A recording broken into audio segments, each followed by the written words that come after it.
Hello everyone, আশা করি সকলেই খুব ভালো আছেন। আজ আমি আপনাদের শোনাবো 2023 সালে মুক্তি পাওয়া একটি রোমান্টিক কমেডি মুভির গল্প। মুভিটির নাম হলো যারা হাটকে যারা বাঁচকে। আইএমডিবিতে যার রেটিং রয়েছে 6.1। মুভিটিতে প্রধান দুই চরিত্রে অভিনয় করেছেন ভিকি কৌশল ও সারা আলি খান। নিজেদের একটা বাড়ি তৈরির জন্য এই দম্পতি ঠিক কতদূর যেতে পারে তা আমরা এই মুভিটিতে দেখতে পাই। তাহলে চলুন শুনে আসি অসাধারণ এই মুভিটির গল্প। মুভির শুরুতেই আমরা এর প্রধান দুই চরিত্র কপিল এবং সৌমিয়াকে দেখতে পাই। আজ তাদের দ্বিতীয় বিবাহবার্ষিকী। এই উপলক্ষে তারা তাদের পরিবারের লোকজন ও বন্ধুদের নিয়ে কেক কেটে উদযাপন করছিল। তাদের পরিবার হলো পণ্ডিতের পরিবার, এজন্য তারা মাছ মাংস খায় না, কিন্তু কেকে যে ডিম দেয়া ছিল সেটা কপিলের বন্ধু মনোজ খেয়ে বুঝে ফেলে। তাই কপিলের পরিবারের সদস্যরা তাদের উপর অনেক রেগে যায়। সৌমিয়া বলে যে সে ভেজ কেকই দিতে বলেছিল, কিভাবে কি হলো সে বুঝতে পারেনি। কিন্তু কপিলের মামি বলে যে তোমাদের পাঞ্জাবিদের তো এরকমই হয়। আসলে সৌমিয়া ছিল পাঞ্জাবি পরিবারের মেয়ে। তার মামি আরও বলে যে তোমার বাবা মাও মনে হয় একসাথে বসে মদ খায়। সৌমিয়া একথা শুনে অনেক রেগে যায় এবং তার মামি শাশুড়িকে কথা শোনাতে থাকে এবং রেগে সেখান থেকে চলে যায়। আসলে কপিলের মামা মামি আর তাদের ছেলে সজ্জন 6 মাস আগে থেকে তাদের বাড়িতে আছে, যার জন্য কপিল ও সৌমিয়া তাদের বেডরুম ছেড়ে ড্রয়িং রুমে ফ্লোরিং করে থাকে। রাতে কপিল সৌমিয়ার সাথে কথা বলতে যায় এবং তাকে বোঝাতে থাকে। সৌমিয়া বলে যে এবার তাদের একটা নিজেদের ঘর দরকার, আর কতদিন তারা এই ছোট ঘরে এভাবে থাকবে। তাদের কথা বলার মাঝখানে হঠাৎ সেখানে সজ্জান চলে আসে আর বলে যে তার নাকি ঘুম আসছে না। তখন সে ওদের দুজনের মাঝেই ঘুমিয়ে পড়ে। সে প্রায় প্রতিদিনই এমনটা করে, এতে তাদের প্রাইভেসি নষ্ট হয়। পরদিন তারা বাড়ি কেনার উদ্দেশ্যে রওনা দেয়। যেতে যেতে রাস্তার পাশের একটি দোকান থেকে তাদের বাড়ির জন্য তারা সুন্দর একটি নেম প্লেট কিনে নেয়। এরপর তারা রাস্তগী নামে এক লোকের কাছে যায়। রাস্তগী বাড়ির জন্য তাদেরকে 55 লাখের কিস্তির কথা বললে তারা দুজনেই অনেক অবাক হয়ে যায়, কারণ তাদের তো পূর্বে 35 লাখ টাকার কথাই বলা হয়েছিল। কিন্তু ওই লোকটি বিভিন্ন সার্ভিস চার্জের কথা বলে এবং 55 লাখ টাকাই দিতে হবে বলে জানায়। তারা এত টাকা দিতে পারবে না বললে রাস্তগী তাদেরকে অপমানজনক কথা শোনায়। এতে কপিল রেগে গিয়ে বলে যে সে এই এলাকায় বাড়ি কিনবে এবং ওই বাড়ির গৃহপ্রবেশে তাকে নিমন্ত্রণ করবে। এরপর তারা দুজনে সেখান থেকে বেরিয়ে যায়। তারপর আমরা দেখতে পাই সৌমিয়া একটি কোচিংয়ে ক্লাস নিচ্ছিল। একটি ছেলে তার ক্লাসে অমনোযোগী থাকায় সৌমিয়া ছেলেটির কাছে যায় এবং দেখে সে লুকিয়ে লুকিয়ে চিঠি লিখছিল। সৌমিয়া তাকে অনেক বকা দেয় আর বলে যে সে যেন তার লম্বা চুলগুলো ছোট করে ফেলে। ক্লাস শেষে সেখানকার একজন স্টাফ সৌমিয়াকে মিষ্টি দিতে আসলে সে বলে, কি ব্যাপার মাসি, আবার দাদি হওয়ার খুশিতে মিষ্টি দিচ্ছ নাকি? মাসি বলে, আরে না না, সরকারি যোজনায় আমরা একটি পাকা বাড়ি পেয়েছি, সেই খুশিতেই মিষ্টি খাওয়াচ্ছি। সৌমিয়া ওই মাসির কাছ থেকে জন আবাস প্রকল্পের ব্যাপারে জানতে পারে এবং ওই কাগজের একটি ছবি তুলে নিয়ে যায়। এরপর সে কপিলকে এই ব্যাপারে জানায় এবং সরকারি অফিসে গিয়ে খোঁজ নিতে বলে। কপিল প্রথমে মানা করলেও সৌমিয়ার জোরাজুরিতে অবশেষে রাজি হয়। এরপর কপিল সন্তোষ শর্মা নামে একজনের সাথে দেখা করে। সেখান থেকে সে জানতে পারে দরিদ্র এবং যাদের নিজেদের কোনো পাকা বাড়ি নেই তারাই কেবল এই প্রকল্পের যোগ্য। কপিল কোনো উপায় আছে কিনা জানতে চাইলে ওই সরকারি কর্মকর্তা তাকে তাড়িয়ে দেয়।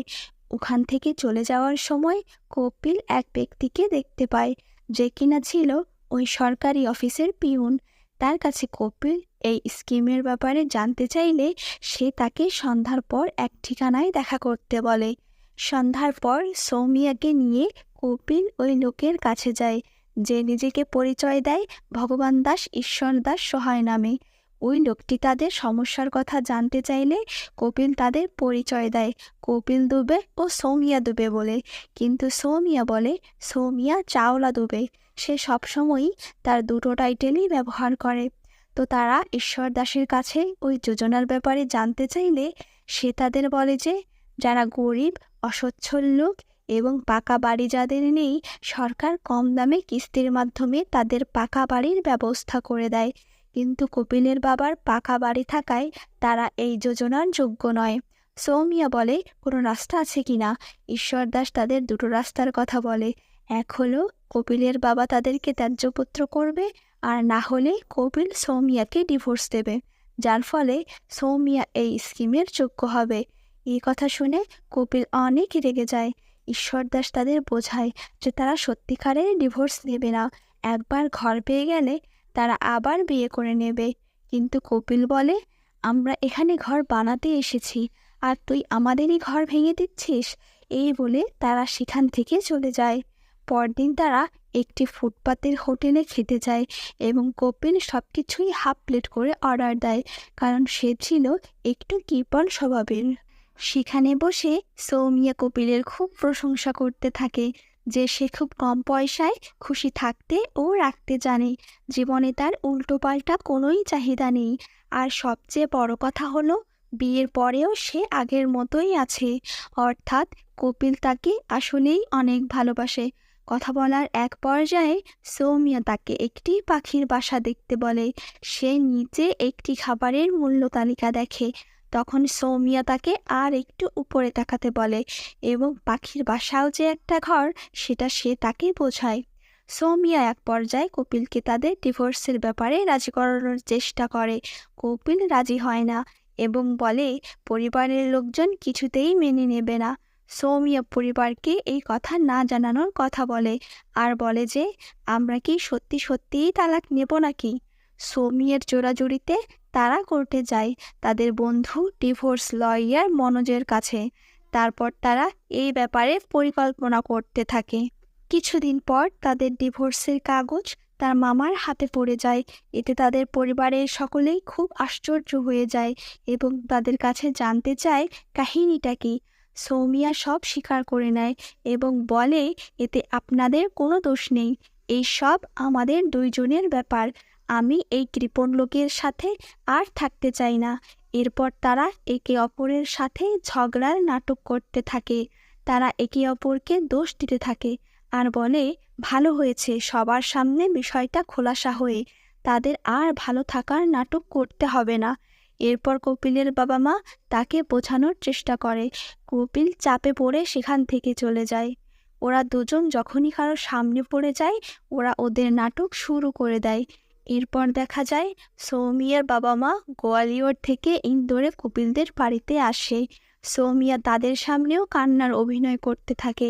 সৌমিয়ার বাবা এরপর কপিলকে নিয়ে আলাদা জায়গায় কথা বলতে যায় এবং তার কাছে সরাসরি সব কিছু জানতে চায় কেন তারা এই সিদ্ধান্ত নিয়েছে। কিন্তু কপিল তাকে কিছুই জানায় না। পরদিন আমরা কোর্টের দৃশ্য দেখতে পাই। জজ সাহেব তাদের কাগজপত্র দেখতে দেখতে জিজ্ঞাসা করে যে তাদের সমস্যাটা কোথায়। কিন্তু তাদের আচরণ দেখে জজ সাহেবের সন্দেহ হওয়ায় আরও 6 মাস তাদেরকে একসাথে থাকার আদেশ দিয়ে দেয়। এর ফলে তারা আবার ওই ঈশ্বর দাসের কাছে যায় এবং জানতে চায় এখন তারা কি করবে। ঈশ্বর দাস তাদের আরও একটি বুদ্ধি দেয়। কপিলকে জজের সামনে চরিত্রহীন প্রমাণ করতে পারলে বিষয়টা অনেক সহজ হয়ে যাবে এবং সে তাদেরকে জানায় যে এতে অবশ্যই কাজ হবে। তার কথা মতো ওরা পরিকল্পনা করতে থাকে। এর জন্য ওরা ওদের প্রতিবেশী একটি মেয়ে ভেজাবিনের সাথে কপিলকে দেখা করতে বলে, কারণ ভেজাবিন মনে মনে কপিলকে পছন্দ করত। এরপর কপিল ও ভেজাবিন একটি পার্কে দেখা করে এবং মনোজ ও সৌমিয়া তাদের একসাথে কয়েকটি ছবি লুকিয়ে তুলে নেয়। এই ছবিগুলো জজ সাহেবকে দেখিয়ে তারা শেষ পর্যন্ত তাদের ডিভোর্স ফাইনাল করে ফেলে। এতে তারা সকলেই খুব খুশি হয়।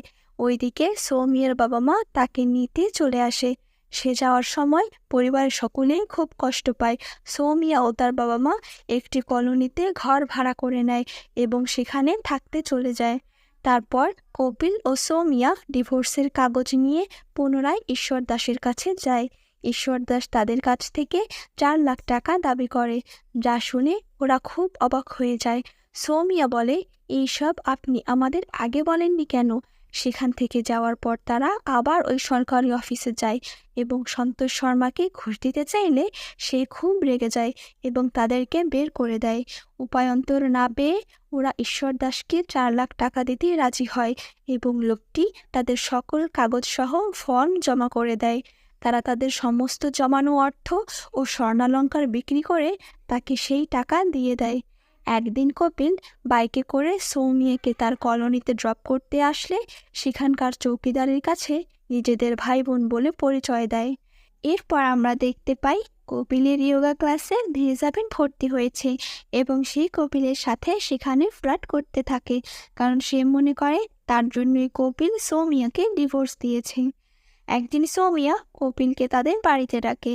দারোয়ান তাকে চিনতে না পারলে কপিল বলে আগের দিন সে নাটকের ড্রেস পরা ছিল, কারণ সে নাটকে অভিনয় করে। দারোয়ানকে এই কথা বুঝিয়ে সে সৌমিয়াদের বাড়িতে চলে যায়। সেদিন তারা দুজনে একসাথে সুন্দর কিছু মুহূর্ত কাটায়। পরদিন যখন তারা কাজে বেরোনোর জন্য তৈরি হচ্ছিল, তখন হঠাৎ কলিং বেল বেজে ওঠে। সৌমিয়া বাথরুমে থাকায় কপিল গিয়ে দরজা খোলে। সে দেখতে পায় জনআবাস প্রকল্প থেকে একজন লোক এসেছে ভেরিফিকেশন করার জন্য। এতে কপিল খানিকটা ঘাবড়ে যায় এবং নিজেকে প্লাম্বার হিসেবে পরিচয় দেয়। সৌমিয়া আসলে লোকটি তাকে প্রশ্ন করে তার কতদিন ডিভোর্স হয়েছে। সৌমিয়া উত্তরে বলে 40 দিন। লোকটি বলে, এত তাড়াতাড়ি যোজনার জন্য অ্যাপ্লাই করে দিয়েছেন? ইতোমধ্যে ওই কলোনির দারোয়ান সেখানে এসে উপস্থিত হয়। তারা একদম অপ্রস্তুত হয়ে পড়ে এবং কপিল সারা মুখে কালি মেখে কোনো রকমে সেখান থেকে পালিয়ে বাঁচে। এরপর আমরা দেখি ভেজাবিন তার বাবা মাকে নিয়ে কপিলের বাড়িতে বিয়ের প্রপোজাল নিয়ে এসেছে, যা দেখে কপিলের পরিবারের লোকজন সকলেই খুব অবাক হয়ে যায়। কিন্তু কপিল বলে এখানে একটু ভুল বোঝাবুঝি হয়েছে, যা শুনে ভেজাবিনের বাবা মা অনেক কষ্ট পায় এবং সেখান থেকে চলে যায়। অনেকদিন পার হওয়ার পরেও তারা ঘর না পেলে দুজনে মিলে আবার ঈশ্বর দাসের কাছে যায়। সে তাদেরকে 16 তারিখের কথা বলে। ফলে তারা দুজনেই খুব খুশি হয়ে যায়। এই খুশিতে মনোজ, কপিল ও সৌমিয়া তাদের বাড়ির ছাদে বসে পার্টি করতে থাকে। সেই দারোয়ানের মেয়েকেও সৌমিয়া কেক খেতে দেয়।